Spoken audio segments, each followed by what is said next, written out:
Assalomu alaykum qadrli yurtdoshlar.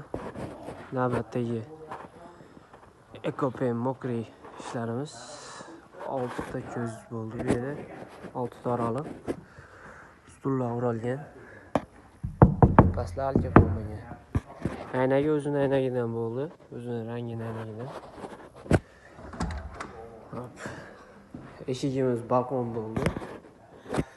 Zamovan balkon har doimgidek. Ochilib yopishlari juda go'zal bo'ldi. Romlarimiz ikkita bu yoqda bo'lgan, ikkita o'rtadagi eshik bo'lgan. Bu yer ham balkon. Bu yerda yopishlari juda go'zal bo'ldi. Rezinkalar kalti bo'lib qolmagan.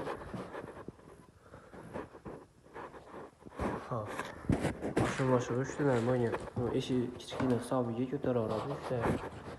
Bunga ham umuman kalti olmagan. Eshigimizni chakalari ham zo'r kelgan. Chak ochilib boshqa bo'lib qolmagan.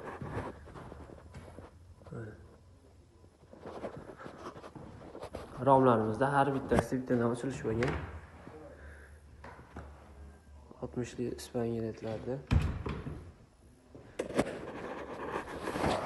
Bu yerimizda portichkamiz va padagonligini ham qo'yib berganmiz.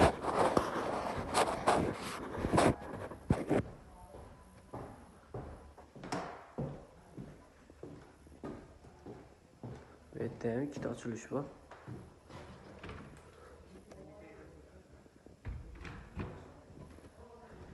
Bu ham ochilish. Keyin portichkalar ham bor bu joyda. Portichkalar qaychi qo'yilgan. Prostoy osha-mosh qo'yilmagan. Yarimta ochiladi, chiroyli ochilish bo'ladi. Narigi chekada ham portichkasi bor. Havo aylanishiga. Tashqaridan ko'rinishlari.